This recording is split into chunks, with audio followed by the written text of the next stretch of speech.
Buenas tardes a todos y a todas. Muchas gracias por su participación en este cuarto encuentro del ciclo denominado Conversatorios Virtuales, Experiencias en Investigación sobre Lingüística, Literaturas y Didácticas en la Patagonia, organizado por el Instituto de Investigaciones Lingüísticas y Literarias de la Patagonia. Este ciclo también es auspiciado por el Departamento de Letras de la Facultad de Humanidades y Ciencias Sociales de la Universidad Nacional de la Patagonia, de sus dos sedes, Comodoro Rivadavia y Trelew, y cuenta con el aval académico del Consejo Directivo de la misma facultad a través de su resolución 78/2023. En este cuarto conversatorio, las panelistas invitadas disertarán sobre dramaturgia femenina en la España posfranquista, desafíos y rupturas. Así que bueno, les cuento un poquito más o menos cómo va a ser la dinámica. Le proponemos a las expositoras una disertación que tenga una extensión de aproximadamente 15 minutos y luego le daremos pasos a una instancia de diálogo e intercambio, para el cual las personas interesadas en participar, en comentar, hacer observaciones, aportes, preguntas, manifestar inquietudes, lo pueden hacer levantando el icono de la manito o escribiendo en el chat, que yo voy a leer.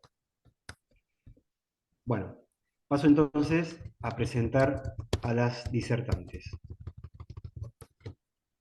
En primer lugar, iniciará esta charla Adriana Lucía Quiñones. Ella es licenciada, profesora y magíster en letras por la Universidad Nacional de la Patagonia. Actualmente se encuentra realizando el doctorado en Historia y Teoría de las Artes de la Universidad de Buenos Aires.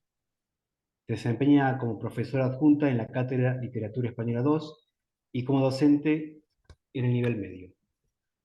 Es coordinadora académica de la Maestría en Didácticas Específicas, codirectora de la Maestría Presencial en Letras.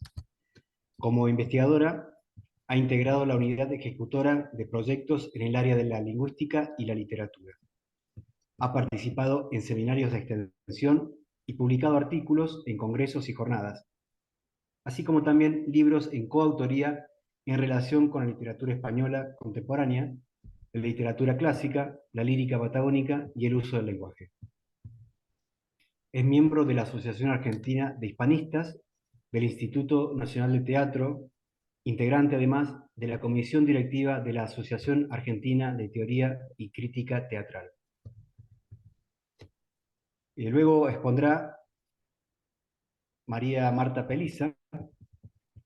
Ella es profesora en letras por la Universidad Nacional de la Patagonia, es docente adjunta de Literatura Española 1 y jefa de trabajos prácticos de Literatura Española 2 de la sede Comodoro Rivadavia. Desde el año 2017 dicta el Seminario de Literatura Española en el Instituto de Formación Docente número 807, también en Comodoro Rivadavia. Ha concluido y cursado el cursado de la Maestría en Letras de la Universidad Nacional de la Patagonia, de la sede Comodoro Rivadavia. Ha participado en proyectos de investigación y actividades de extensión abocados al estudio de la literatura española contemporánea y la literatura patagónica argentino-chilena. Formó parte de la unidad ejecutora de la primera edición del proyecto de investigación Dramaturgia femenina en la España posfranquista, desafíos y rupturas, dirigido por la magíster Adriana Quiñones, y continuará su trabajo como investigadora en la siguiente etapa de este mismo proyecto de investigación. Fue miembro de la unidad ejecutora del proyecto de investigación Tramas, Trampas Textuales, una lectura sobre las prácticas de lectura de los textos de enseñanza secundaria de lengua y literatura. Ha presentado y publicado trabajos en el marco de los encuentros académicos organizados por nuestro instituto ILPAT. Es coordinadora académica de la Tecnicatura Universitaria en Redacción y Corrección de Textos.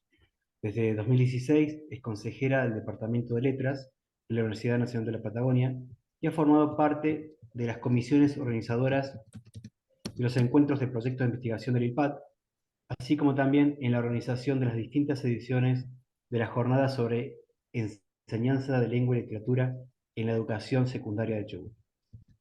Y la tercera disertante, ella es estudiante de la carrera de Letras, Tatiana Micaela Díaz.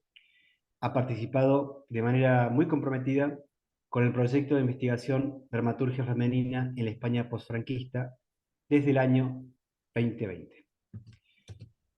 Bueno, si dije todo correctamente, y ahora sí, sin más preámbulos, le pido a Adriana que inicie su participación.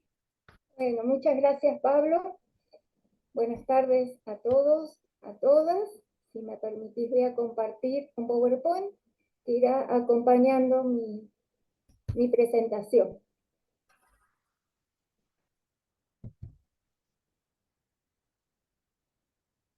Bien, ¿se ve, no es cierto? Sí. Sí.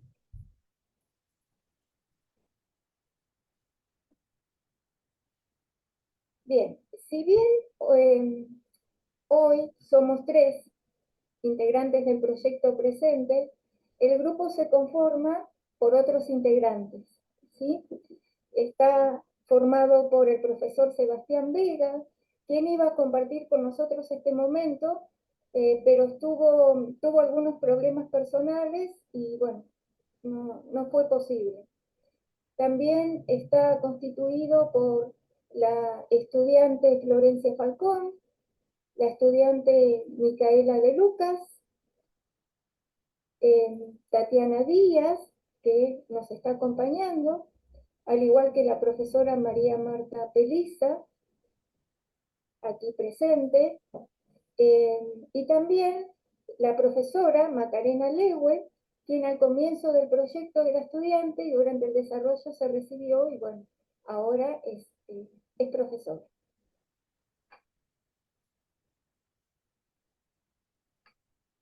Luego del largo periodo franquista, España comienza a transitar la democracia en 1975.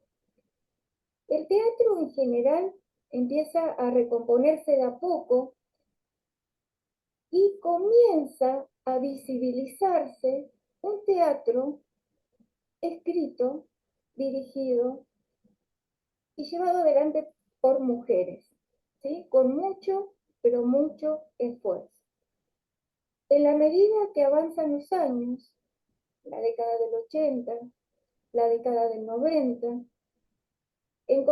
nos encontramos, según la crítica, y efectivamente estamos convencidas que es así, con un verdadero boom de dramaturgas españolas contemporáneas.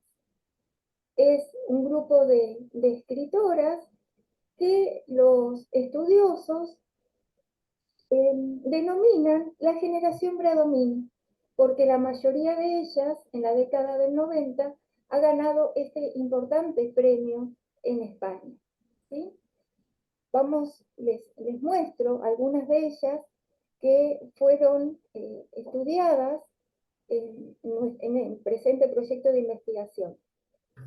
Tenemos a Diana de Paco y Serrano, a Lourdes Ortiz, Margarita Borja, Cristina Fernández Cubas, Isier Pascual, Ana Diosdado, Lidia Falcón, María Manuela Reina, Laila Ripoll, Paloma Pedrero, que aquí en esta frase resume de alguna manera el pensamiento y la intención de todas ellas cuando dice: hago teatro para aprender a amar, para transformar.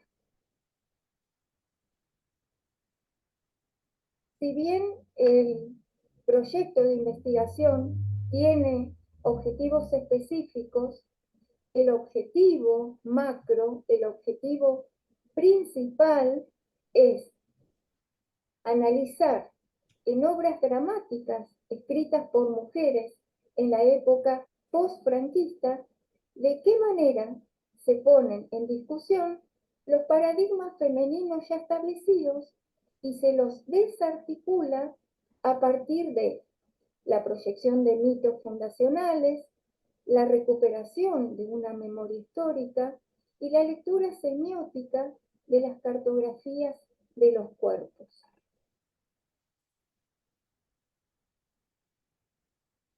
El marco teórico es muy amplio.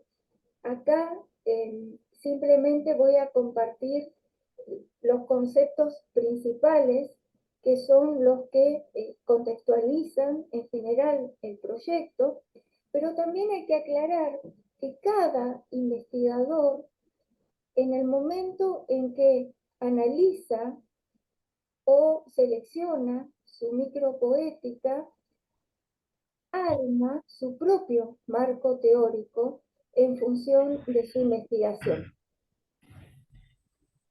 Partimos de la concepción, no podía ser de otra manera, de Jorge Dubaty, sobre la idea de territorialidad que implica la localización de los fenómenos teatrales en sus respectivos contextos geográficos, tanto teatrales como culturales. Y esto lo hacemos a partir de un corte histórico determinado, que en este caso es a partir de la década del 80. En función de ello, es que hablamos de una territorialidad sincrónica, porque nos vamos a ocupar de obras simultáneas y muchas veces coexistentes. Consideramos la acepción del término representaciones, según Roger Cartier, y en tal sentido debemos hablar de representaciones colectivas, es decir, de las diferentes formas a través de las cuales las comunidades perciben y comprenden su entorno y su propia historia. Es así como la incorporación de las estructuras del mundo social por parte de los individuos, dependiendo de su origen, su trayectoria y su pertenencia, incluye también relaciones de dominación legitimadas en el tiempo. Entonces, nos centramos en procesos de construcción de identidades femeninas a partir de la tensión producida entre las representaciones impuestas por el poder o la tradición y el sentido de pertenencia de las mujeres mismas. Combinamos esta idea de Chartier de representación con el concepto de estructuras dramáticas porque hablamos específicamente de representaciones poéticas en las dramaturgias de las autoras propuestas.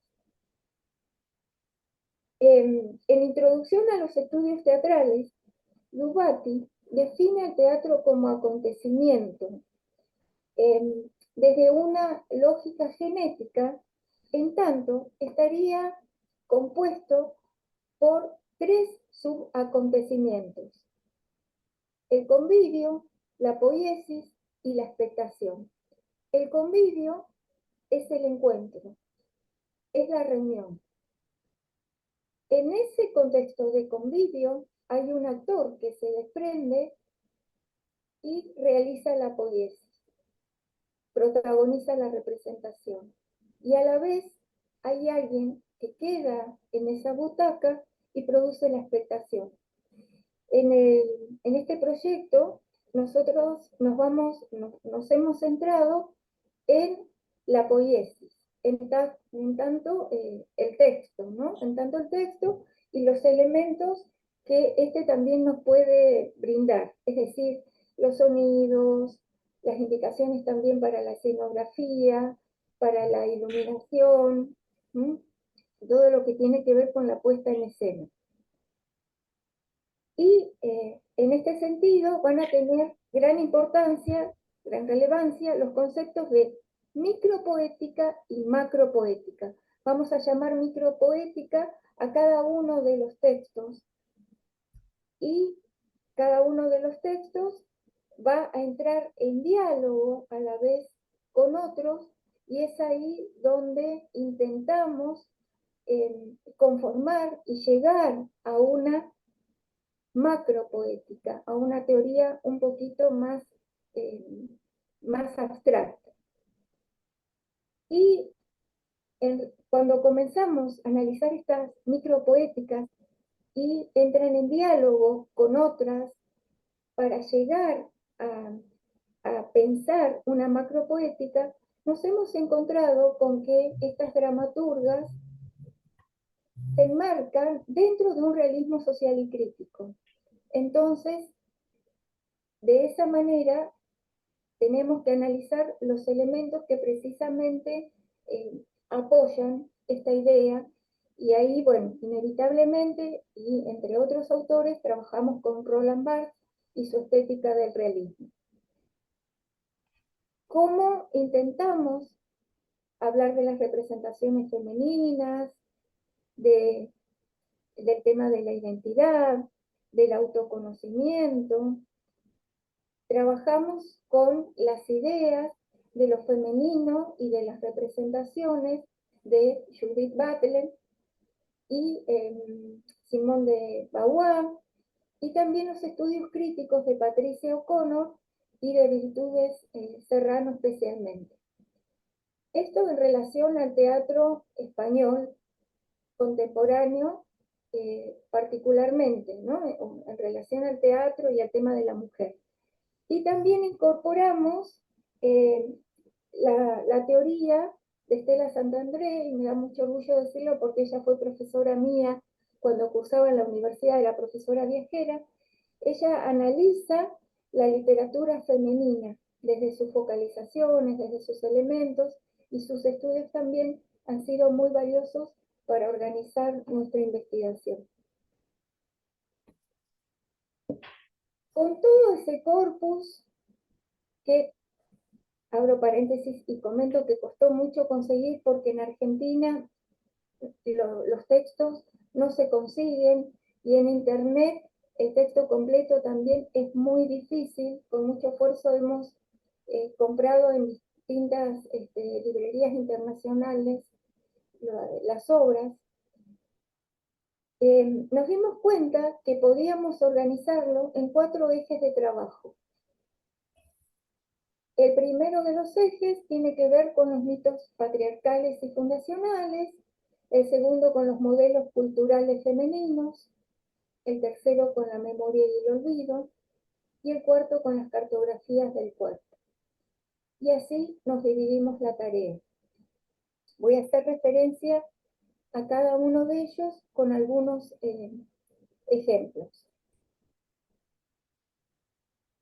Con respecto al eje de los mitos patriarcales y fundacionales, debo decir que, al igual que muchas de las literaturas, la española contemporánea también ha vuelto su mirada sobre los mitos de la antigüedad clásica.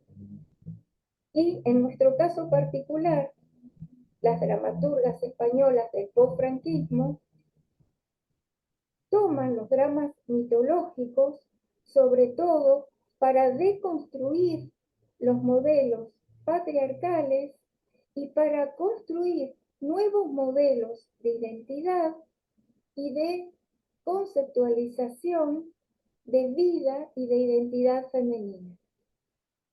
Y se van a recuperar heroínas como Fedra, Electra, nunca falta alguna Penélope, Medea, Casandra, Clitemnestra, como una forma de representar a la mujer transgresora de las leyes sociales, mujeres que buscan su propia autonomía y su propia identidad. Asimismo, adquiere importancia significativa el tema de la culpa y de la expiación, la maternidad, la sexualidad, la participación de la mujer en asuntos políticos. Y a manera de ejemplo, entre las obras que hemos analizado, tenemos a Hécuba, Nomos y música de la ciudadana. Es una obra de Margarita Borja de 1998. A veces nos preguntamos, ¿qué pasó con esas mujeres una vez que termina la guerra de Troya y la ciudad se destruye? Esta obra parte desde el momento en que Hécuba y las ciudadanas troyanas están prisioneras de los aqueos. La obra muestra con suma crueldad la violencia que sufren estas mujeres, la violencia física, una violencia psicológica, ni que hablar las violaciones. Y aún así, esta reina sigue siéndolo porque eh, es la voz de todas esas mujeres que la siguen todavía, sigue siendo un gran referente. Conociendo un poco la vida y los intereses de Margarita Borja, también los estudios de otros críticos, es posible hacer un análisis de correspondencia entre esta historia y la opresión que sufren las mujeres de Medio Oriente, especialmente en Kabul. La obra entonces se torna un poco una metáfora de todas esas mujeres oprimidas. Las voces de Penélope es una obra de Ciar Pascual de 1996. Ya desde el título, como el anterior, nos ubica quién es la protagonista desde el mito clásico. Esta obra tiene 4 momentos. En el primer momento vemos a la Penélope del mito clásico esperando a Ulises. En el segundo y en el tercer momento aparecen dos personajes, uno que se llama la amiga de Penélope y la otra que se llama la mujer que espera, que son también de alguna manera otras Penélopes. La mujer que espera, también, valga la redundancia, espera el regreso de su marido, que se fue con una mujer más joven, y la amiga de Penélope espera, no sabe muy bien qué, y hacia el final de la obra se va a dar cuenta qué es lo que está esperando, ¿no? Y aparece esta idea, cómo transitar esa espera, que al principio es dolorosa, después tiene que ver con la resignación, pero finalmente hay un reconocimiento, hay un autoconocimiento de estos personajes que van a resignificar el tema de la espera. Por eso en el último cuadro se reúnen las 3 mujeres. Penélope mítica retira el telar azul, el color azul en este caso representa la espera, y entre las 3 dejan en el suelo esa espera, ¿sí? Porque se ha resignificado, y cuando vuelve Ulises, ellas no lo reconocen y él debe irse, ¿sí? Debe iniciar otro viaje, otro regreso. Es un poco parecido a la canción Penélope de Serrat, ¿no? Que cuando efectivamente vuelve ya no lo reconocen, porque ellas tampoco son las mismas.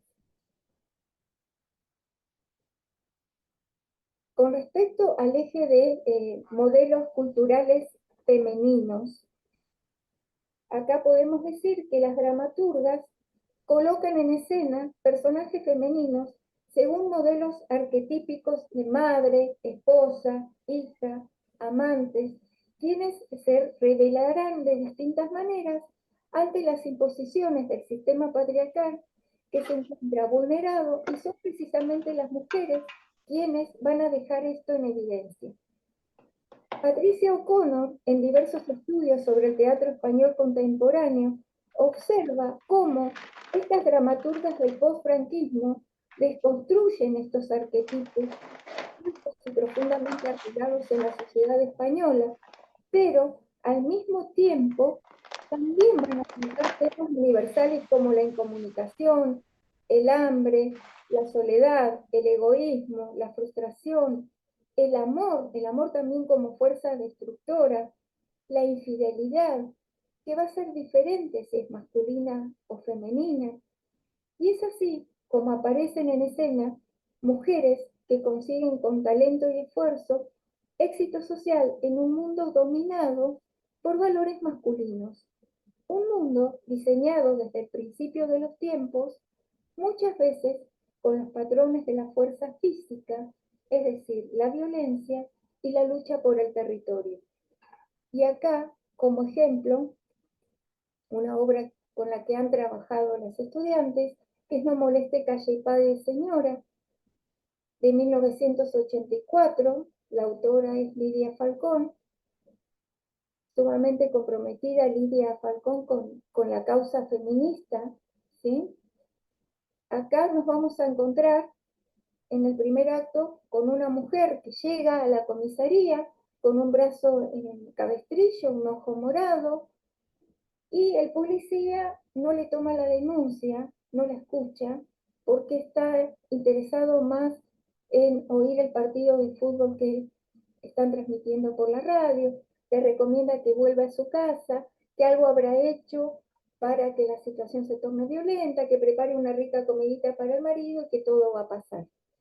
Además de la violencia, la crítica a la violencia doméstica, también encontramos una crítica a la violencia institucional, porque, por ejemplo, en el segundo cuadro vamos a encontrar con que la mujer ingresa en un estudio de abogado y el abogado tampoco va a dar respuesta a su reclamo, le va a pedir pruebas de la infidelidad de su marido y es irrisorio porque efectivamente la confunde con muchos términos en latín propios de la abogacía y le pide pruebas fehacientes tales como que tiene que comprobar el momento exacto en que ese hombre introdujo el pene en la vagina de la mujer.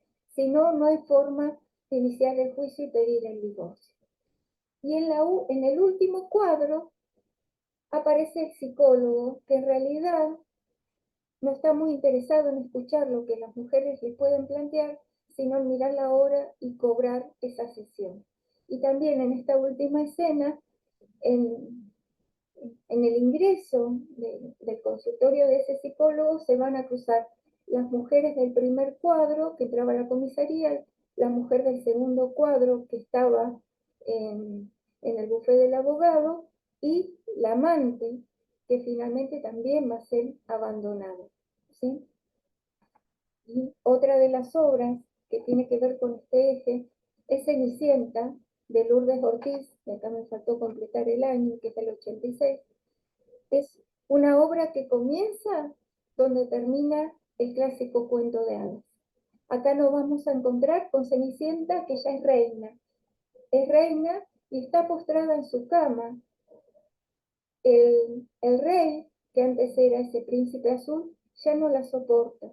Con el devenir de la historia nos damos cuenta que en realidad no es que no la soporta, sino que lo que no puede aceptar es que esa Cenicienta reina es quien realmente ha sido quien llevó adelante ese pueblo, quien ha sido amada y respetada incluso por sus enemigos, ¿sí? Entonces hay todo un complot para deshacerse de esa Cenicienta que en realidad molesta. Hay una alianza entre el sacerdote y el mismo rey para tildarla de bruja y matarla. Pero aún así, después de muerta, Cenicienta sigue liderando sus ejércitos y ganando el respeto de sus enemigos.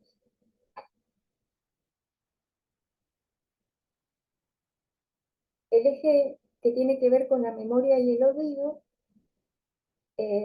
después va a ser referencia María Marta con su trabajo, pero este eje tiene que ver con que en los últimos años, en la década del 90, hasta los años 2000 más o menos, percibimos en la producción dramática española un intento de recuperar la memoria histórica y en particular la memoria de las mujeres.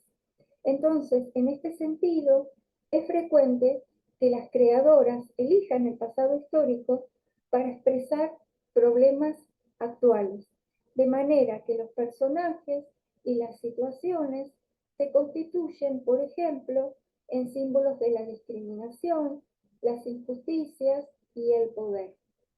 El escenario de lo actual y lo cotidiano es en este contexto el más adecuado para recuperar la memoria de un país acallado por la guerra y la dictadura durante años, y para recuperar las voces de las mujeres, muchas de ellas también artistas, silenciadas por su condición de género.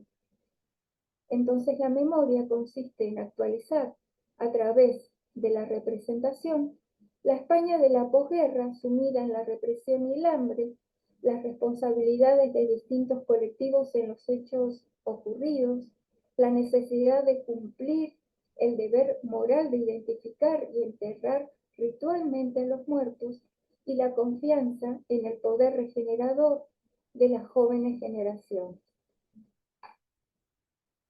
Y el cuarto de los ejes tiene que ver con las cartografías del cuerpo. Este es el eje que trabajó el profesor Sebastián Vega, así que lo que voy a decir en realidad lo que voy a compartir es de alguna manera un resumen de su trabajo. Aquí nos interesa indagar en la lucha de los personajes, cuya corporeidad excede el propio espacio. En este sentido, debemos considerar la violencia ejercida sobre los cuerpos, que anula el sujeto y lo transforma en objeto. Estamos ante procesos psicológicos y socialmente complejos que tienen que ver con la construcción de una identidad sexual en distintos órdenes y las consecuencias que esto conlleva, como la violencia verbal y física. También ocupan un lugar central las pérdidas y persecuciones sufridas por mujeres, ya sea activistas, madres, esposas, amantes, durante la guerra civil y la inmediata posguerra, y otros hechos, como por ejemplo el hecho terrorista en la estación de Atocha en el año 2000, que Paloma Pedrero recrea en su obra Ana el 11 de marzo. A eso también debemos agregar que hay un interés por mostrar la intolerancia racial y el tema de la inmigración explotada también. Como ejemplo, podemos hablar de La llamada de Laure, de 1984, que fue la primera obra con estas características y despertó, obviamente, mucho enojo de una crítica muy conservadora, y al principio no se entendió muy bien esta originalidad. En La llamada de Lauren aparece una pareja que están celebrando su aniversario de bodas. El contexto es la noche de carnaval, y él comienza a travestirse, y a partir de esta situación hay un reconocimiento y sale a la luz efectivamente su homosexualidad, que estuvo tapada precisamente por las cuestiones sociales y por toda una educación muy masculina. Es muy parecida a una película, ¿no?, que es Las chicas danesas, en el sentido de que esta mujer, la esposa, si bien al principio le cuesta mucho asumir la sexualidad de su esposo, lo impulsa a que efectivamente, travestido, salga y se enfrente a esa noche de carnaval, ¿no?, asumiendo realmente quién verdaderamente es.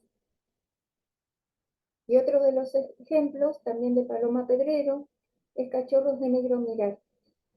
Es un grupo de amigos que decide, a través de unos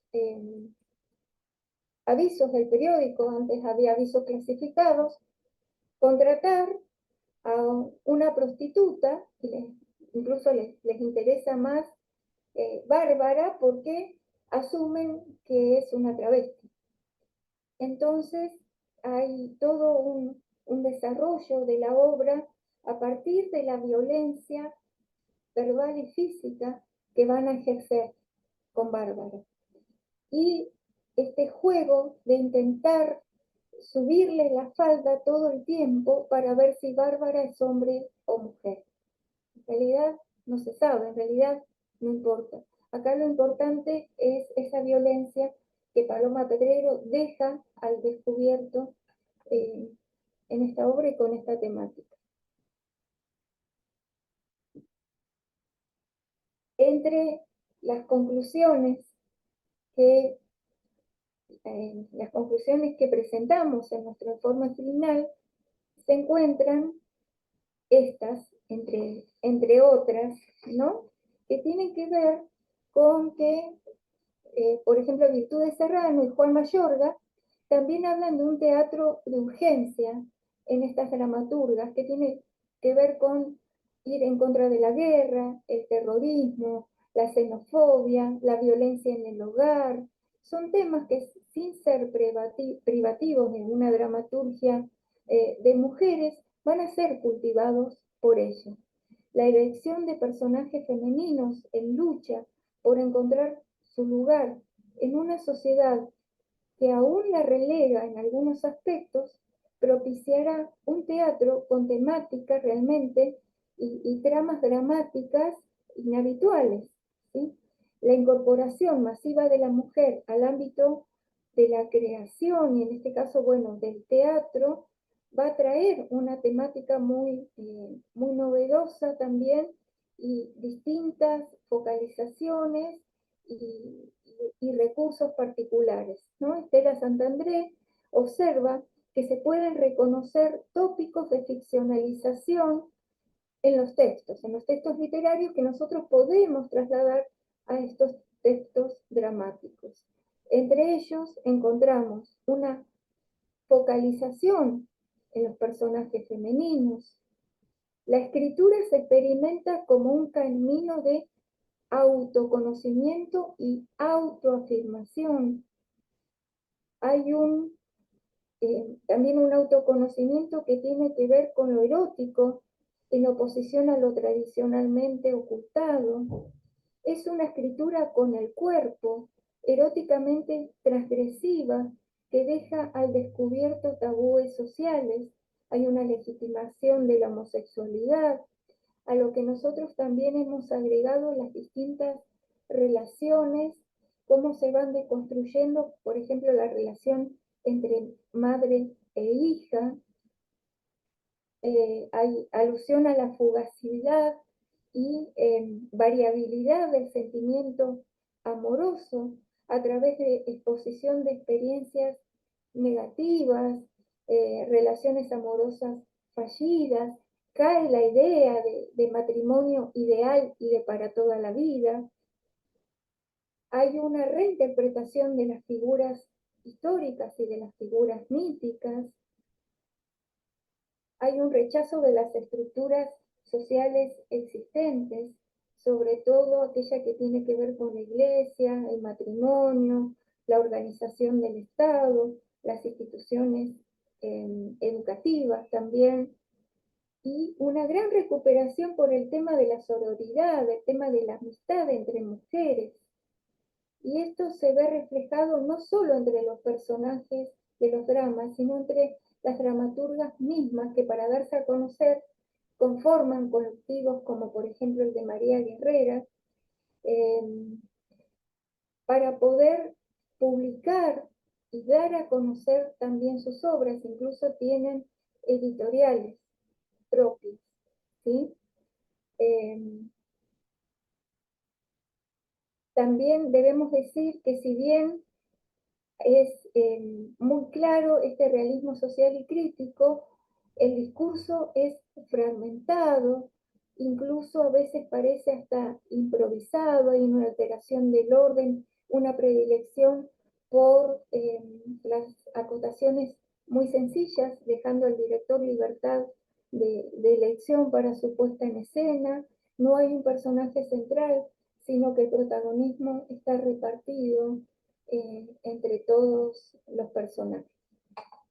Bueno, y para concluir, quiero recuperar que nuestro proyecto, como dice ahí, fue entre tablas y pantuflas, porque es de la pandemia. Se desarrolló a partir del 2020 hasta el 2022. Y esas son todas nuestras intervenciones virtuales durante la pandemia y presenciales cuando ya pudimos viajar y participar. Fueron, creo que muchas participaciones y mucho compromiso del grupo de investigación. Bueno, Bueno, Adriana, muchísimas gracias. Le damos paso ahora a María Marta. Bueno, buenas Eh, tardes a todos. Interrumpo un segundito, María Marta. La idea es dejar más o menos 45 minutos para el intercambio posterior a las Sí, disertaciones. sí, sí, sí, yo voy a ser más breve igual. ¿Sí? Bien, Adriana va a acompañarme mostrando el PowerPoint porque mi señal es un tanto endeble y si lo muestro desde acá puede que se cuelgue la conexión. ¿Sí? Adri, cuando quieras, bien, eh, ahí voy. dale, yo te voy diciendo, ¿sí? Gracias. Bueno, como dijo Adriana, yo trabajé con el eje 3, el de memoria y olvido, y como eh, texto base de todo el trabajo y primigenio, se puede decir, bueno, tomé la obra de Elizabeth Helling, Los trabajos de la memoria. Si querés pasar a la segunda diapositiva, eh, que me permitió empezar a conceptualizar, ¿no?, el tema de la memoria y el olvido. Helling denomina a su libro de este modo porque entiende que es un trabajo el hecho de recordar, que implica una actividad típicamente humana. La memoria se constituye en un elemento de transformación, no solo hacia lo individual, sino también a lo colectivo. Piensa el hecho de recordar como un proceso subjetivo que va a estar fuertemente anclado en experiencias y marcas, tanto simbólicas como materiales. Va a pensarla también como un objeto de lucha, de disputa, y va a hacer hincapié en que no podemos hablar de memoria en singular, sino que debemos hablar de memorias en plural, dado que no hay una única manera de interpretar o de ver la historia. Y tal como decía nuestro Lito Nevia, ¿no?, la historia generalmente la escriben los que ganan. Eso quiere decir que hay otra historia, la verdadera historia, ¿no?, la historia de los vencidos. Vamos a ver que buena parte de las obras que hemos trabajado en el proyecto van a recuperar justamente eso, ¿no?, las experiencias vitales, la memoria de este grupo de los vencidos. A veces de un modo más explícito, otras veces de un modo más solapado, pero que en una y otra versión remiten a recuperar esas voces acalladas por los grupos hegemónicos y por el poder. Decía Elizabeth Helling, sí, que en realidad, dado que hay varias memorias, ella no es partidaria de hablar de esta dupla memoria contra olvido o memoria contra silencio, sino de memoria contra memoria, porque todos tenemos eh, recuerdos, vivencias, experiencias, silencios que recordar, ¿sí?, que van a entrar muchas veces en coalición con los que sustenta el poder, ¿no?, en este caso. Y que estos actos de memoria van a llevar a fortalecer el sentido de pertenencia de determinadas individualidades dentro del grupo de los que forma parte.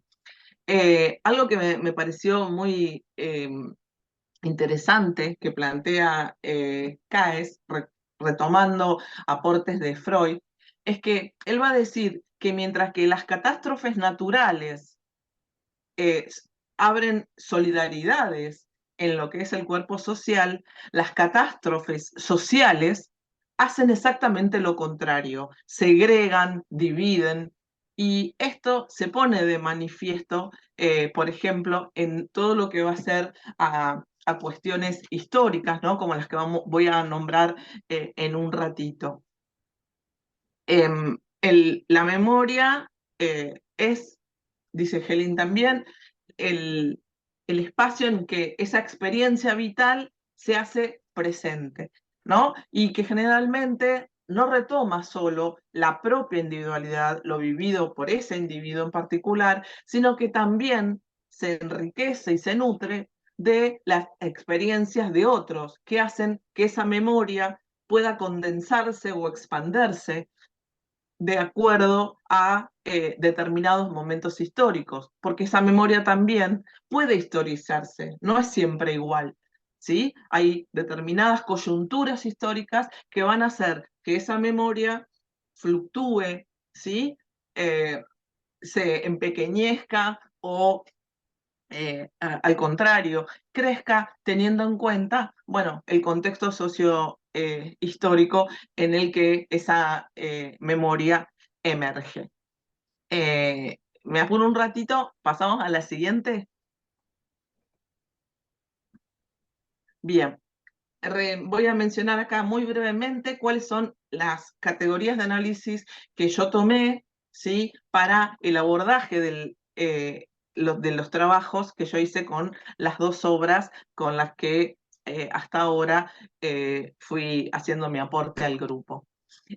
Una de ellas proviene de Helling y es la del emprendedor de memoria. ¿Quiénes serían emprendedores de memoria? Bueno, aquellas personas, aquellos individuos que pretenden reconocimiento social y legitimidad política, ¿no? Dando cuenta de la verdad, de una verdad, pero que en realidad es su verdad, ¿no? Expresando lo que es su propia narrativa del pasado.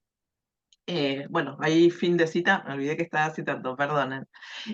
Otra de las categorías con las que voy a trabajar es el de encuadramiento de memoria, que llamamos con este término a una determinada marca de referencia, a un recorte de esta memoria emergente que hace el emprendedor de memoria y que precisamente por partir de su propia necesidad, de su propia narrativa, a veces y generalmente puede ser considerada arbitraria, parcial, sesgada, ¿sí?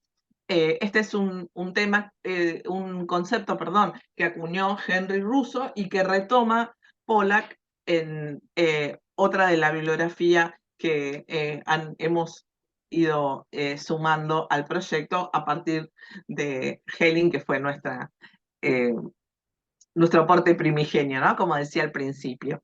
Y como cierre de esta primera nómina de conceptos, voy a retomar a Todorov, quien menciona a los abusadores de memoria, ¿no? Aquellos que siendo agentes de este llamamiento a la memoria, se constituyen como tales, pero sin ningún tipo de legitimidad, ¿sí? Mostrando que esa narrativa nace de objetivos puramente particulares y sesgados que van a estar totalmente condicionados por el fin que quiere darle, perdón, o que quieren darle a esa memoria que se trae al presente. Pasamos a la siguiente.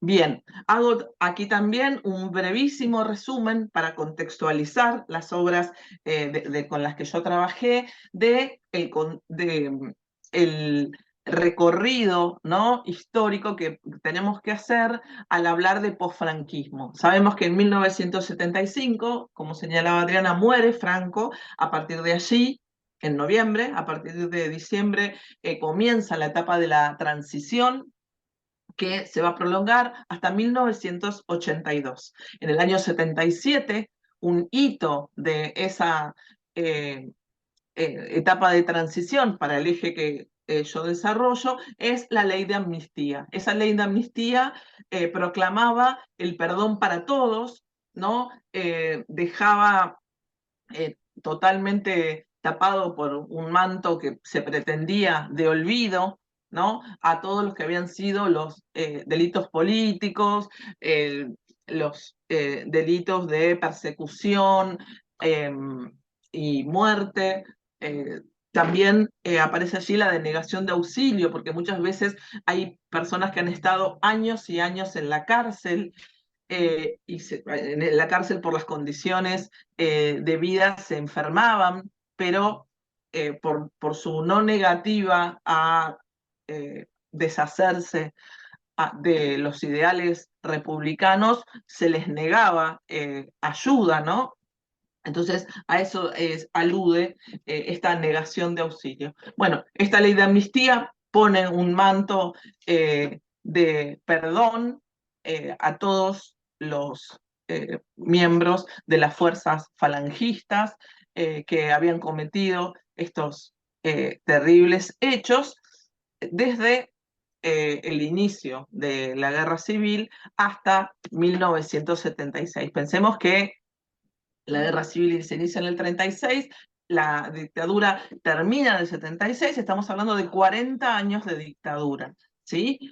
Esto a partir del año 2000 empieza a perder total fuerza, ¿no? Este pacto de olvido que pretende instalarse, y cuando en el 2004 llega el gobierno español el Partido Socialista Obrero, empieza una nueva era en España en este sentido, empiezan a gestarse múltiples proyectos de recuperar la memoria histórica. Es así que en el año 2005 aparece la Cátedra de Memoria Histórica en la Universidad Complutense de Madrid, se crea el Centro Documental de Memoria Histórica en Salamanca, y en el año 2007 se dicta la ley de memoria histórica. ¿Qué es lo que impone esa ley?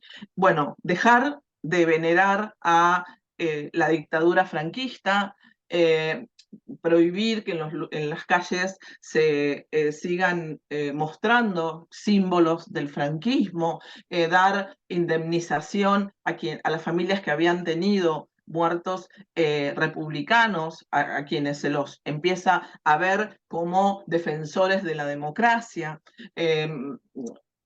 financiar investigaciones para nombrar y para reconocer a los muertos de la dictadura que se encontraban, cuyos restos estaban en fosas colectivas en distintas partes del país. Bueno, fue una ley que marcó fuertemente la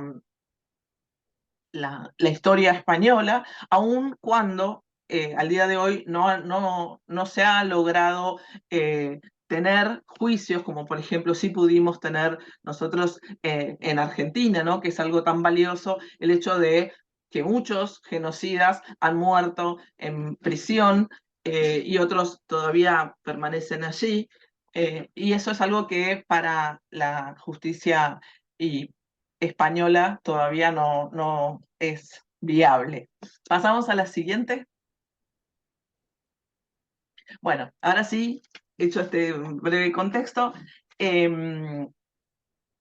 les cuento que Hermanas de Sangre es una obra que escribe Cristina Fernández Cubas en 1998. Cristina Fernández Cubas es una eximia cuentista española.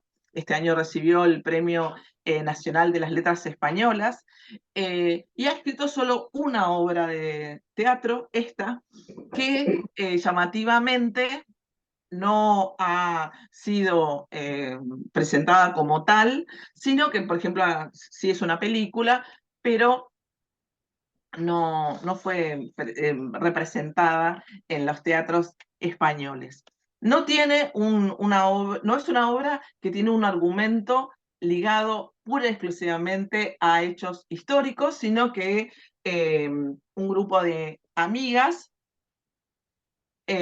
son convocadas por Marga, que es una exitosa presentadora televisiva, a un reencuentro después de 35 años de la última vez en la que se vieron.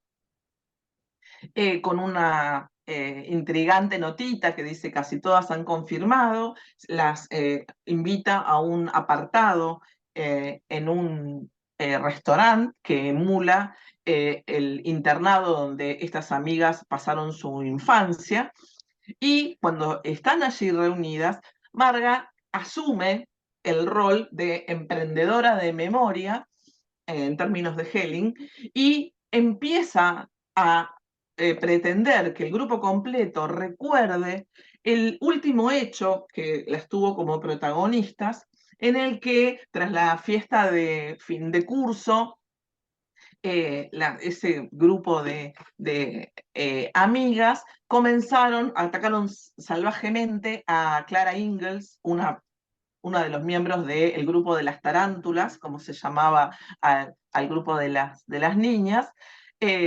Las golpearon tanto que ella cae en el foso de unos perros y recibe heridas tan graves que termina falleciendo. A partir de este accionar de Marga, que es quien las ha convocado, y del encuadramiento de memoria que ella lleva adelante, empieza en Marga a operar la necesidad de que el grupo se haga cargo de ese asesinato, lo confiese, primero lo recuerde y luego lo confiese, y ella está grabando todo eso de un modo un poco ahí subrepticio desde su cartera, quizás con la posibilidad de llevar esa filmación a su programa de talk show que tenía y del que era muy exitosa en ese momento. Esto parece estar saliendo perfectamente hasta que en este ejercicio y trabajo de recordar empiezan a aparecer otros recuerdos del resto de las presentes, donde dicen, sí, sí, nosotros éramos quienes pateábamos, quienes pegábamos, pero había una voz que nos compelía a hacerlo, ¿no? Que nos alentaba a ser así de crueles.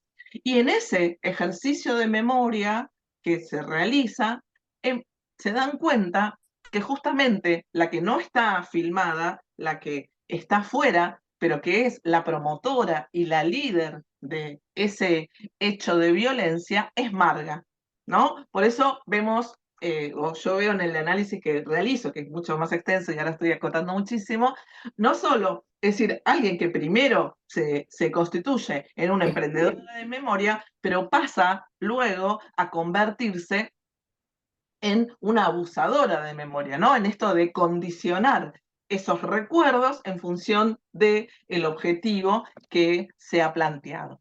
¿Pasamos a la próxima? Bueno, aquí yo traté de extraer apenas unos fragmentitos que den cuenta de esto que yo termino de contar, ¿no? Alicia dice, los mecanismos de defensa son infinitos. Autoengaño, olvido. Sin unas pequeñas dosis de olvido no se podría vivir. Lo sabemos todas. Marga, ¿no? Esta emprendedora, abusadora de memoria, dice, y mientras yo mentía, vosotros matabais, ¿no? Todavía desvinculándose de su culpabilidad. Montse responde, fueron tus palabras las que se cargaron a Clara. Y Luisa dice algo que a mí me parece buenísimo, maravilloso, por eso ¿no? Dice, claro que me acordaba de que había algo de lo que no quería acordarme, ¿no? Esto de los mecanismos de defensa, de obturación que hacemos del trauma, en tanto queremos que no podemos ponerlo en palabras, sacarlo a la luz. Pero cuando a partir del emprendimiento de memoria que Marga propone, eso sale, se transforma en algo liberador para las protagonistas de ese encuentro, ¿no? Bueno, y concluirá Luisa diciendo, tú serás la que dormirás peor esta noche. ¿No? Entre nosotros ya no caben fingimientos, lo mejor que podemos hacer es ponerle una funda al recuerdo y arrinconarlo en el desván. Ahora, lo pusieron sobre la mesa, pudieron tramitar lo que hasta ese momento no habían podido hacer, y cambia la configuración de ese grupo. a partir de esa experiencia prometen seguirse juntando, no por eso separaron a Marga, sino que justamente todos se sienten liberadas, todas se sienten liberadas a partir de esa explicitación de la experiencia del pasado. Y ahora pasamos a la otra. La otra de las obras con las que yo trabajé, En igualdad de condiciones, escrita por Pilar Pombo en el año 1999. Pilar Pombo nació en Madrid, murió muy joven, había nacido en el año 1953. Esta obra no llega a verla representada, es publicada en calidad de póstuma, ya que bueno, la autora había fallecido. Y pasamos a la siguiente, Adri. Ella es actriz, dramaturga, guionista radial, ha escrito varias obras de teatro. En el 86 con Carmen Resino forma parte de la Asociación de Dramaturgas Españolas. Del 86 al 89 escribe varios monólogos, todos con nombres de mujer, en el que se ponen en evidencia problemas sociales y problemas que hacen a la vida cotidiana de la mujer en ese momento. Y en el año 90 gana el primer certamen de autores de teatro de Madrid con su obra No nos escribas más canciones. Pasamos a la siguiente. En igualdad de condiciones es una obra que sí tiene su escenario en la Guerra Civil Española. El encuentro de dos niñas, ¿sí? Se da en una de las calles de Madrid en pleno bombardeo. Allí se cruzan Hortensia, que es una chica de clase media, instruida, con un gusto muy importante por aprender, por la música, con Matilde, que es una militante republicana, que no sabe leer ni escribir, que tiene un modo de expresarse un tanto vulgar que molesta a Hortensia, pero entre ambas va gestándose una relación de amistad muy intensa, y van a ir encontrándose y desencontrándose en reiteradas oportunidades a medida que avance la guerra. La obra comienza cuando en el año 77, ¿no? Nos ubicamos temporalmente, etapa de la transición democrática.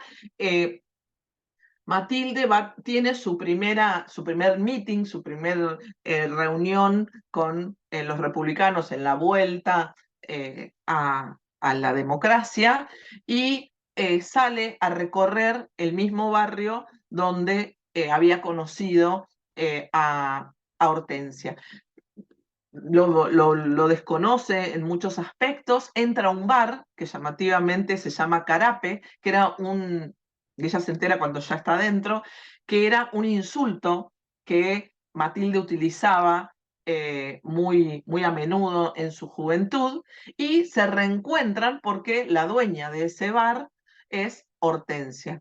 Ella hace 30 años que no se ven, y la ve distinta, advierte que está ciega, pero ellas a pesar de la intensa relación que tenían, se habían separado al enterarse Matilde de una verdad respecto de Hortensia que no pudo asimilar.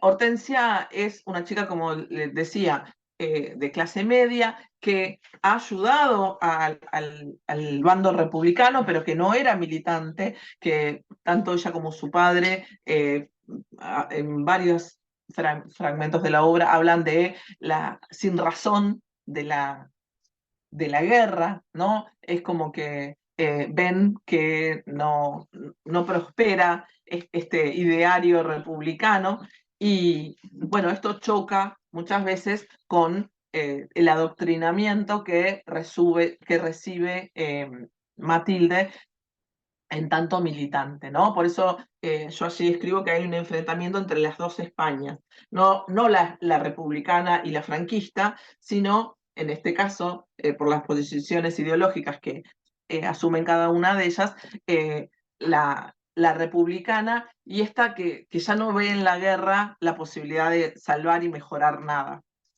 En este encuentro es que ellas comienzan a hacer un trabajo de memoria que va a ir fluctuando, ¿sí?, del presente al pasado, con diferentes escenarios y tiempos de la guerra. Pasamos a las que siguen, Adri. Y acá me parece importante, antes de seguir, estoy tratando de resumir muchísimo, lo juro, un fragmento de Ruiz Vargas, que es profesor de psicología emocional en la cátedra de memoria histórica de la Universidad Complutense de Madrid, que tratando justamente lo vivido por las víctimas de el franquismo, dice, cito, porque aquellas víctimas derrotadas, a diferencia de los vencedores, que usaron e incluso abusaron de su derecho a llorar y a honrar a sus caídos, se vieron obligados a tragar sus lágrimas y su dolor, a ocultar o renegar de sus ideas, a sentir vergüenza de su condición ideológica, a autoimponerse el más férreo de los silencios. En definitiva, ahogar a su propia memoria y con ella toda posibilidad de elaboración, duelo y superación de los horrores de la guerra. Fin de cita. Esta idea es central a la hora de sumar a estas categorías que yo había mencionado al comienzo, de emprendedor de memoria, encuadramiento de memoria y abusadores de memoria, porque nos va a permitir entender el dolor que sufren ambas protagonistas, pero mucho más Hortensia, cuando después de haber acompañado y vivido muchas situaciones extremas junto a Matilde, le devela que es lesbiana. Y esa verdad es algo que Matilde no puede aceptar, a pesar de todos los momentos que han vivido juntas, de toda la entrega, de todo el cariño que se dispensan. Ella siente un rechazo importantísimo que hace que le diga que le da asco. Pasamos a la que sigue. Ya termino, Pablo, ¿eh? Bueno, esto es lo obvio, quería hacer algunos comentarios, pero lo obvio, que es el modo en el que se estructuran los diferentes encuentros que se dan entre las protagonistas, ¿no? Porque después de encontrarse bajo el pleno bombardeo en el 36 en Madrid, luego se dejan de ver y se juntan puntualmente en Barcelona en el 37, dejan de verse y se vuelven a juntar en el 37 en Valencia y luego en Barcelona. Y es así como en este acto de recordación van volviendo sobre los momentos que han vivido en común, pero también lo que ellas han vivenciado de manera individual e incluso contándose qué pensaba una de la otra en esos momentos compartidos, ¿no? Es un trabajo muy, muy rico el que que va dándose, pero que ahora por cuestiones de tiempo no voy a desarrollar. Habría que pasar la que sigue y llegamos a la casi última. Esta la pasamos igual. Gracias, Adri, porque me estás reayudando. Bien, y acá tomé pequeños fragmentitos, ¿no? El primer parlamento es uno que se da cuando Matilde conoce a Hortensia y no puede entender que no forme parte del bando republicano, ¿no? Y le dice, si se tiene un poco de vergüenza, de rabia, de coraje, de tripas, a cualquiera que tenga dos dedos de frente, le tiene que revolver las tripas ver tanta sangre desparramada, y los pobres no tenemos más cojones que tragarnos las delicadezas para ayudarnos entre nosotros, y no queremos, si no queremos que los fascistas ganen, bueno, y allí se extiende, ¿no? Este pasaje irremediablemente para mí tiene ecos de los versos de Hernández, en esto de la necesidad del pueblo de involucrarse en la cuestión republicana para ganar dignidad y mejores condiciones de vida. Y los dos que quedan en esta diapositiva, bueno, son de un tiempo dentro del desarrollo de la obra muy, muy posterior, cuando ya Matilde sabe la verdad que hasta ese momento le había ocultado Hortensia, y dice, ¿no? Se me puso un nudo de rechazo, fue pasando el tiempo, quisiera entender, ahora lo respeto, pero sigo sin entender. Ese comentario es del presente, es de 1977. Fíjense qué obturada que tiene su mirada, eh, y ella trata de explicar y de dar cuenta que es más fuerte que ella por la formación que ha recibido. Dice, no fui capaz de pensar en todo lo que habíamos pasado juntas. Mi repulsión me cegó. Era algo visceral. Nos habían educado para rechazar todo aquello que no se ajustaba a las normas establecidas. El qué dirán estaba por encima de todo. No sé el tiempo que pasé acomplejada porque las compañeras pensaran que yo era como tú, temiendo que me hicieran el vacío como se lo hacíamos a tantas otras. La que sigue, Adri, y ya termino. Sí, Entonces, porque se nos está yendo el tiempo. dale, dale, dale. Esta es la última. Te puedo asegurar que recorté un montón. Y lo que muestra Hortensia, ¿no? Es las contradicciones que se dan al interior del mismo republicanismo, ¿no? Cómo esta situación de guerra fue una situación absolutamente irracional, pero no solo entre el bando republicano y franquista, sino también hacia el interior de los propios republicanos, porque ella le pregunta, bueno, ¿qué es lo que está en juego ahora en este periodo de la transición? Y Matilde le dice, una cosa es la justicia social, la igualdad, los trabajadores, y ahí es que Hortensia señala que lo que aparece aquí en el último parlamento, ¿no? Para impartir justicia social o de cualquier otra clase, hay que empezar por serlo uno mismo. Y tú y tus camaradas fuiste muy injustos, no solo conmigo, sino con todos aquellos que no éramos como vosotros, que no eran como vosotros, ni por dentro ni por fuera, de cuerpo o de ideas. Vuestra intransigencia, en muchos casos, fue un dolor más que añadir a tanta humillación, un eslabón más en la cadena de horror. Os creéis por encima del bien y del mal y estabas cargados de una verdad. Entonces, ya cierro, lo que Pilar Pombo pone de manifiesto en esta obra es justamente las distintas grados de discriminación que, por ejemplo, gente como Hortensia ha vivido, ¿no? No solamente el horror de la guerra, no solamente el horror de ser tildada como alguien que colaboraba con los republicanos y por eso ha estado muchos años presa, sino también el verse estigmatizada por su condición sexual, aún por parte de quienes decían eh, defender las cuestiones de dignidad, de libertad de la población. Es una obra que muestra el republicanismo, por supuesto, de, del, como la fuerza vencida, como la fuerza que representa el republicanismo y todo su contexto democrático, pero también con sus fisuras, con sus repliegues, ¿no? Y con algunas cuestiones a revisar. Bueno, no digo más nada, perdón por extenderme. Bueno, muchas gracias, María Marta. Pasamos rápidamente a Tatiana.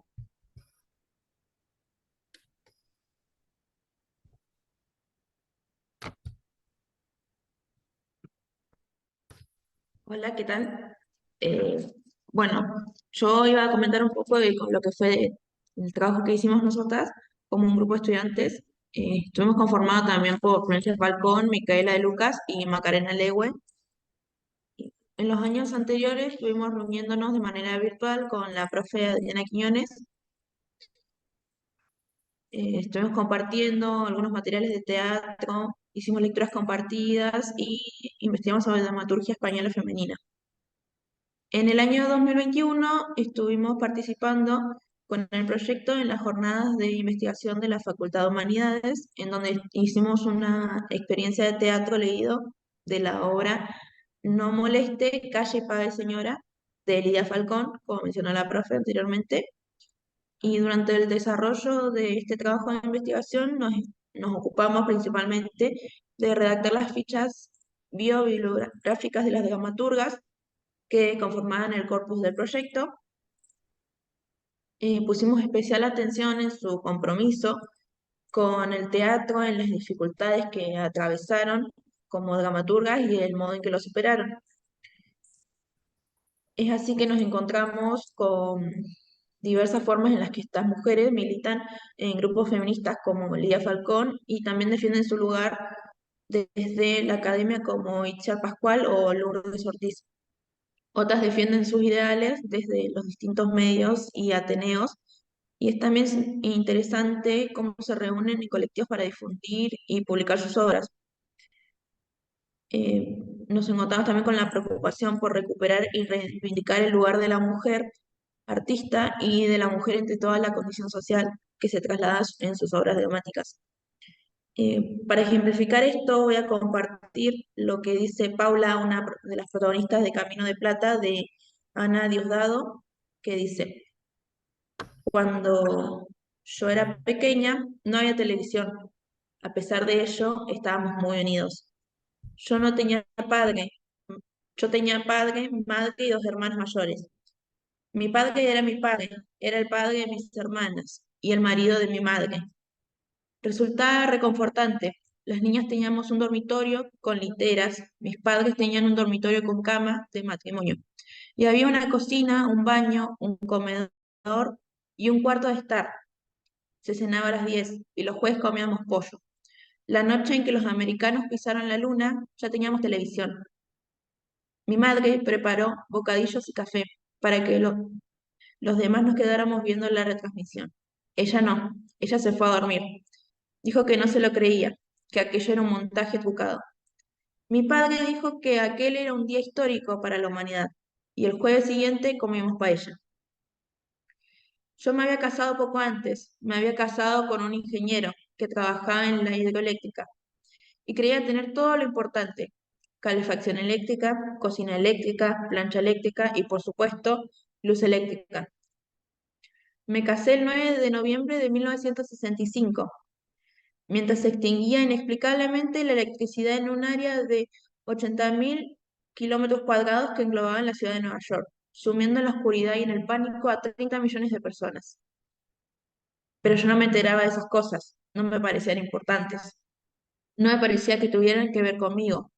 Yo, como decía aquella antigua canción, vivía en una cajita, metida dentro de otra cajita, solo veía mi propia cajita, hasta que un día se rompió por todos los lados y me encontré flotando en el aire, sin sitio en el mundo.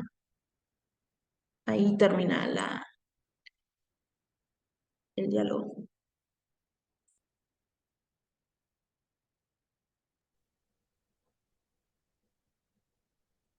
Diálogo y bueno, también nuestra presentación y nuestras disculpas por excedernos con el tiempo, Pablo. Está bien, sí, no, no hay problema. Eh, entonces, Tatiana, ¿terminaste tu Sí, participación? Sí, ya está terminado. Bueno, realmente muy, muy interesante. Nos están abriendo un panorama muy extenso, extraordinario, realmente de autoras que yo, que soy docente de literatura española, no tenía idea que existían. Y un poco tiene que ver con lo difícil que es conseguir literatura española aquí en Argentina y, y con el otro condicionamiento de que son mujeres también, ¿no? Escritoras. Bueno, abrimos el, el debate, los aportes, el diálogo, la discusión y las consultas a todos y a todas. Pueden hacerlo a través del icono de la manito o bien por el chat.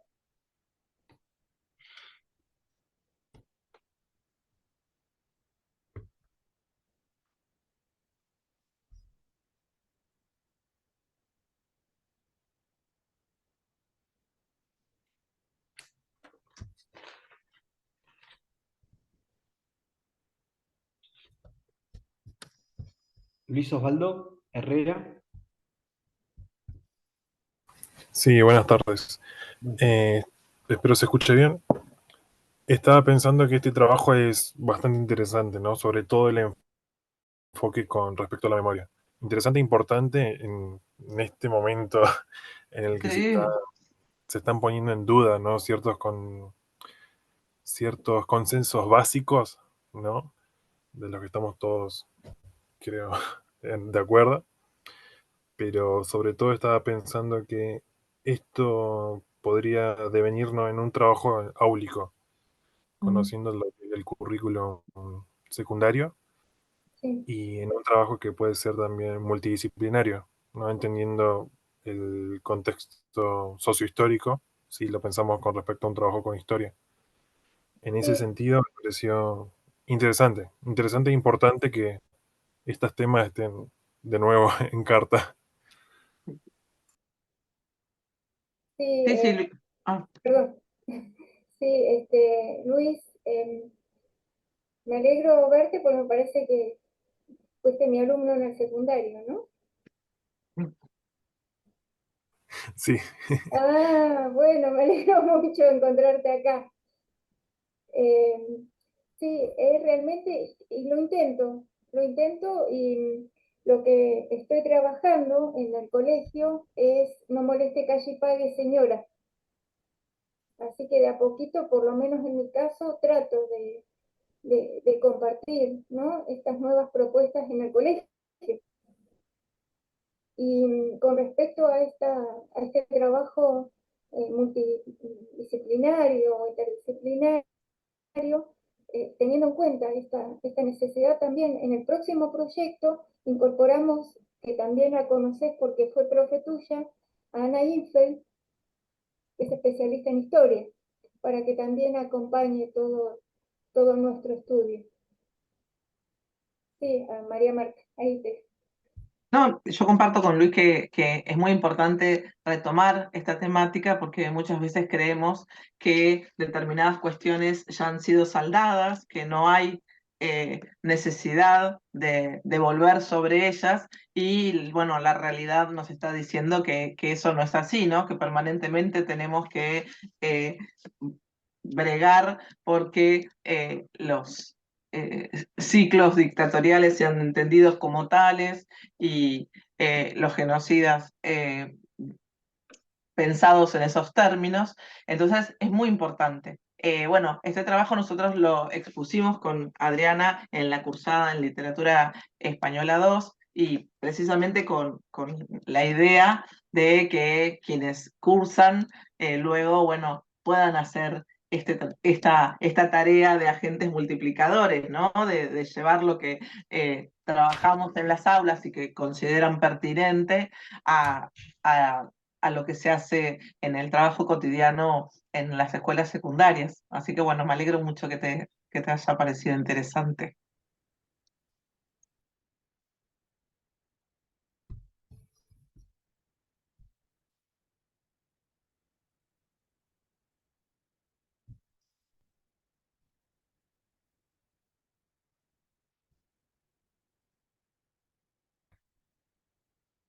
Bueno, yo quería hacer una consulta. En algún momento, Adrián, hablaste de tópicos de ficción llevados al teatro y lo entendí como un trabajo de comparación, una especie de comparatismo entre el teatro y otros géneros. Y pensaba, por ejemplo, en el libro de Dulce Chacón, La voz dormida, Mm. que de alguna forma trata todos los ejes de este proyecto: la memoria, el olvido, el cuerpo como territorio. En fin, y la pregunta concreta es si establecieron algún tipo de relación, si realizaron así, como ponencias, por ejemplo, trabajos comparatistas entre géneros.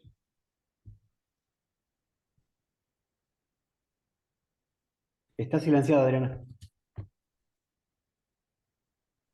Disculpa.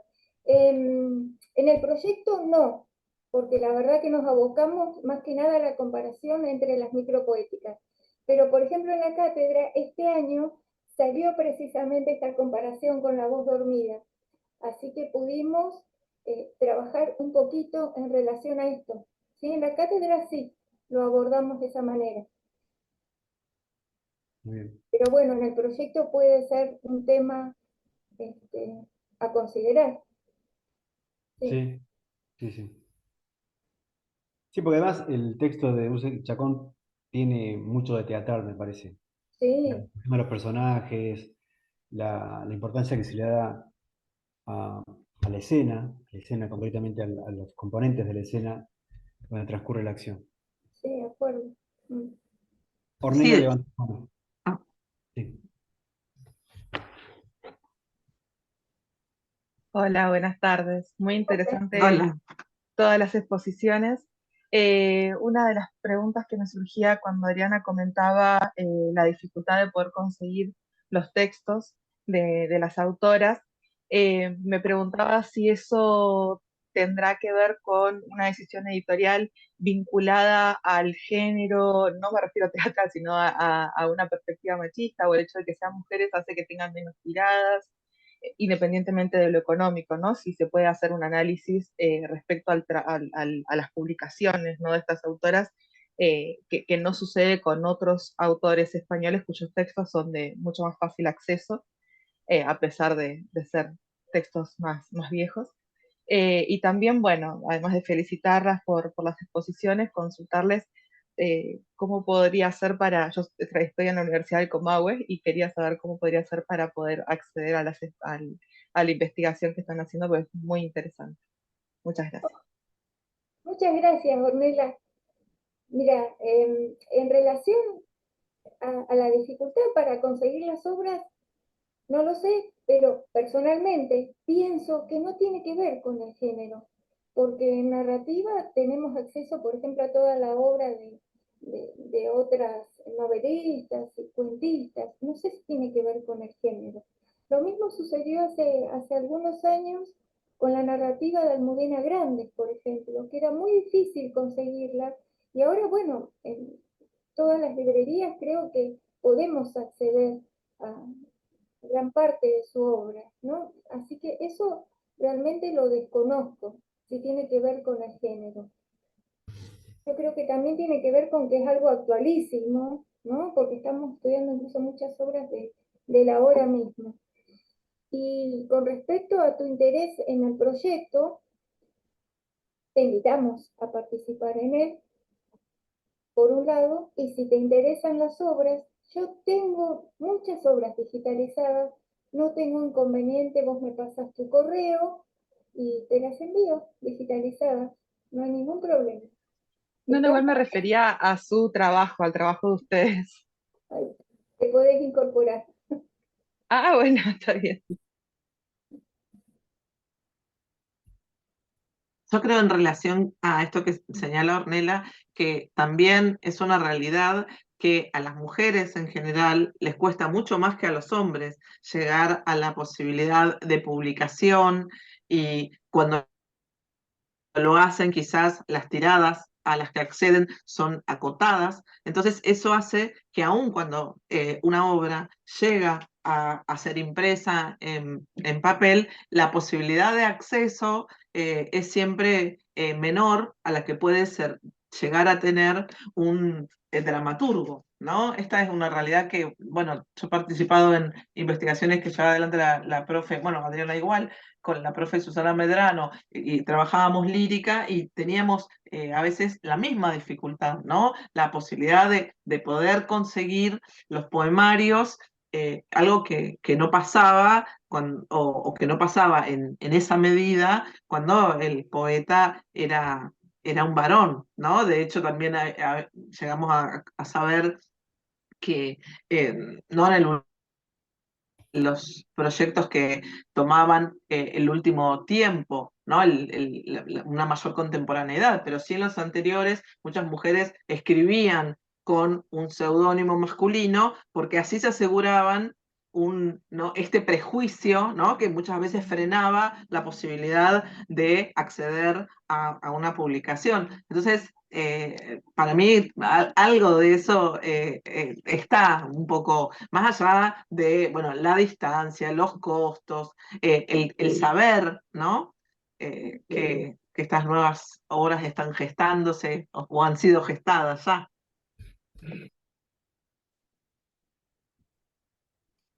Laura. Hola, buenas tardes, ¿cómo están? En la misma línea que Ornella, ambas trabajamos en la Cátedra de Literatura Española. Acá Se en te la escucha Universidad muy de bajito, Comahue. Laura. Hola, ¿ahí me escuchan un poco mejor? Sí. Sí, ahí sí. Ah, sí. Bueno, buenas tardes. En la misma línea que Ornella, ambas trabajamos en la Cátedra de Literatura Española acá en la Universidad del Comahue, en el profesorado en Letras. Y quería hacer extensivo nuestro interés de socializar el trabajo que están llevando adelante como proyecto de investigación y sobre estas temáticas que no han sido abordadas, y que sería muy interesante también socializarlo en el espacio de la educación superior en la que estamos y de esa manera también que se pueda llegar a la educación media, ¿no? De estos futuros profesores. Así que nos parece a ambas súper interesante lo que están realizando, el esfuerzo, todo el trabajo que lleva desde encontrar el material y las líneas de investigación que están llevando adelante. Así que agradecer esta posibilidad de conocerlas también, y bueno, de poder acceder también a sus publicaciones. Para eso mismo, para que formen parte de nuestra bibliografía, que sería muy interesante que sucediera. Muchas gracias. Gracias. Y por supuesto, queda abierto el diálogo, la comunicación, el intercambio. Muchas gracias. Sí. En este Cristina. momento no tenemos investigaciones, digamos, de literatura española, estamos en un momento de recambio de docentes, de jubilaciones, etcétera, así que cuando se pueda estaremos haciendo ese intercambio de nuestra parte hacia allá, ¿no? Bien, bien. Piensen, chicas, igual que el proyecto nuevo comienza el año próximo. Así que si desean incorporarse, se comunican a través del IPAD y hacemos las incorporaciones. Bueno, yo agradezco muchísimo el interés. Sé que ha llegado a través de la profesora Lorena Pacheco, que, bueno, fue quien venía como profe viajera cuando yo empecé en la Cátedra de Literatura Española 1, así que, bueno, muy agradecida con Lorena que permite este tipo de nexos, ¿no? De que podamos estar en contacto, de poder pensar, como en este momento señala Adriana, en proyectos que vinculen a las dos instituciones, que vinculen a las cátedras. Antes hablábamos con Pablo de pensar ideas con que trabajar a futuro las dos sedes de la UNI juntas. Me parece que esto ya hace que este tipo de experiencias sean totalmente positivas, más allá de lo que cada uno se lleve de este encuentro, ¿no? La posibilidad de tejer redes, que creo que de eso se trata. Así que bueno, muchas gracias.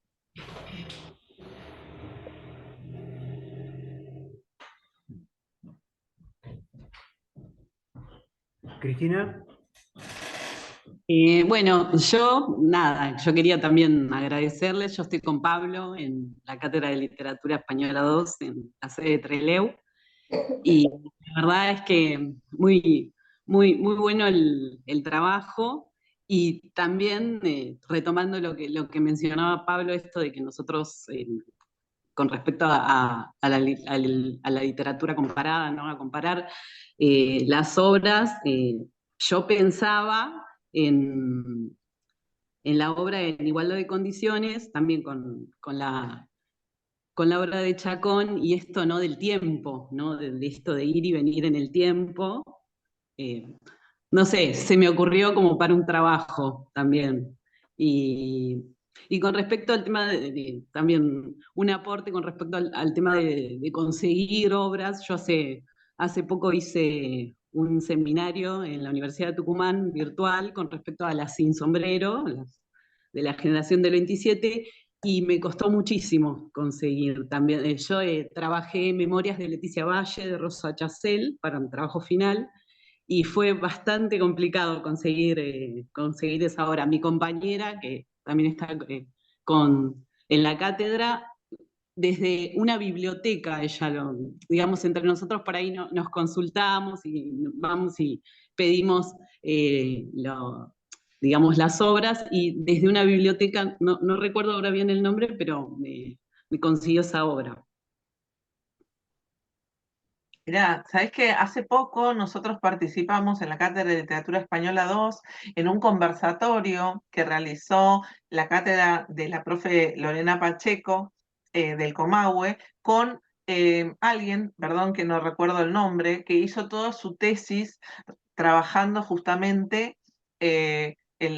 las producciones de La Sin Sombrero. Y estuvo hermoso porque realmente la investigadora desde España, Lorena desde el Comahue, y bueno, nosotros pudimos sumarnos con nuestras alumnas. Si hubiera sabido de tu interés, te hubiera avisado, porque fue una experiencia muy, muy rica, y quizás, bueno, Lorena pueda facilitarnos, bueno, datos de cómo conseguir esa obra, que es una tesis en la que ella hace todo un recorrido de las producciones de estas autoras. Sí, creo que esa tesis la nombró la profesora Susana Salim, es la que la dio en la universidad. Ah, puede La ser, puede nombró ser. o sea, y la verdad yo no pude conseguir esa tesis, pero sí sé que trabajé con otras, con otras y algunos artículos de Cora Requena Hidalgo, creo, que conseguí sobre Rosa Chacel, pero sí, digamos, principalmente las obras de María Zambrano o los poemarios, me costó bastante conseguirlos. Claro. De Champursin, de las otras escritoras. Pero bueno, sí, la verdad, si surge algo así, le pueden enviar a Pablo, que yo la verdad que estoy interesadísima, porque con respecto a esto de, como él mencionaba, del tema de que no se trabaja mucho, digamos, recién ahora nosotros, hace un par de años, estamos tratando de introducir más mujeres a la cátedra, autoras. Buenísimo.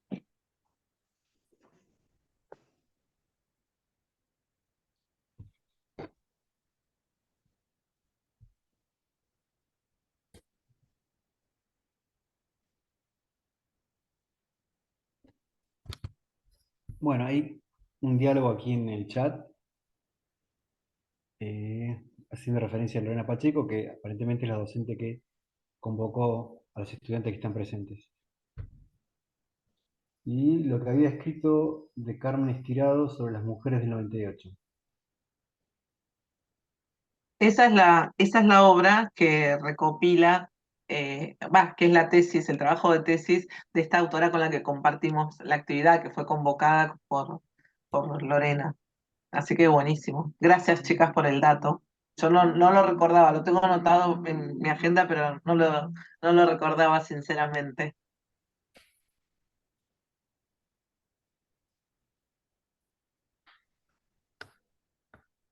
¿Alguien más que quiera comentar algo, consultar algo? ¿Podremos entonces acceder a las obras, Adriana? Sí, yo no tengo problema. Las tengo digitalizadas. Ah, muy bien. Las tengo en libro también, las tengo en papel y digitalizadas. Claro. Sí, están Bueno, para eso, para difundir. bien. Por ahí a través del iPad la podemos poner a Sí, disposición. sí, igual les pido, digamos, los profes que se contacten con el IPAD, ¿viste? Bienvenidos y bueno, todo lo que necesiten, nos avisan.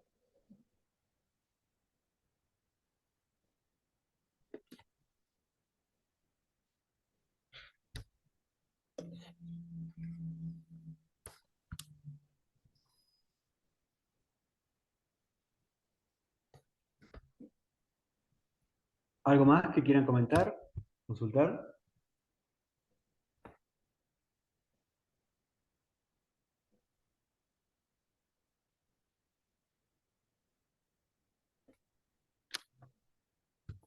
Y a las disertantes, ¿algo más que quieran decir, que quieran comentar, algo que se les quedó en el tintero? Bueno, yo quisiera agradecer el espacio que nos dieron y la posibilidad de intercambio. Y una vez más disculparme por el tema del tiempo. No, no pasa nada. Pero realmente fue un intercambio muy, muy interesante, Cecilia. Sí, sí, Bueno, yo coincido con Adriana, así que muchas gracias. Y bueno, me encantan estas posibilidades que salieron, realmente me pone muy, muy contenta. Así que gracias a todos. bueno, yo también quería agradecerles porque además me han reescrito el programa del año que viene. Y Y esperemos, ya te incorporamos al proyecto, Pablo, ya estás. bueno, lo vamos charlando. Bueno, muchísimas gracias por participar. Y bueno, veo que también hay un trabajo de coordinación en el proyecto de investigación, que es muy bueno, muy fructífero, y que involucran varios estudiantes, así que hay continuidad asegurada. Ojalá.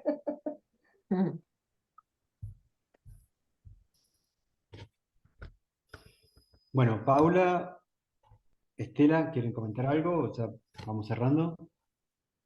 Nosotras les agradecemos la predisposición y bueno, todo lo que han preparado y la verdad que es muy lindo que surjan estas conexiones, que se encuentren quienes comparten temas y me parece también muy importante. Identifico a algunos y algunas estudiantes de Trelew y bueno, de Comodoro no los conozco, pero quizás también. El mundo que se abre, ¿no es cierto? De escuchar las investigaciones, de conocer lo que se está haciendo, de ver otros profes, me parece que eso es espectacular, así que, bueno, muchas gracias. Y gracias a Pablo, te acompaño. Sí, por mi parte quería agradecer también a las expositoras, agradecer a Pablo por el trabajo que hizo, también a los participantes que se fueron sumando, y recordarles que el jueves que viene tenemos el 5º conversatorio. Ya nos vamos acercando, al final quedan algunos más para la otra semana, y bueno, este jueves el conversatorio abordará un tema del área de la lingüística, y va a estar a cargo de Verónica Domínguez, la doctora Verónica Domínguez de nuestra casa, de nuestra sede, y después tenemos la incorporación de otra doctora de la Universidad de La Pampa, así que ellas van a estar allí realizando una exposición. Tienen que anotarse también a un link, y bueno, la semana que viene estará circulando el flyer con toda la información correspondiente. Solamente eso.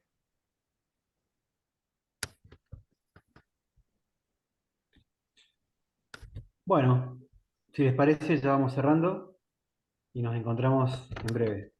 Bárbaro. Bueno, muchas gracias a todos por la participación, por las preguntas, por las devoluciones. Muchas, muchas gracias.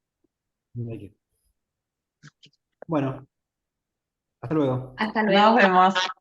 Que estén bien.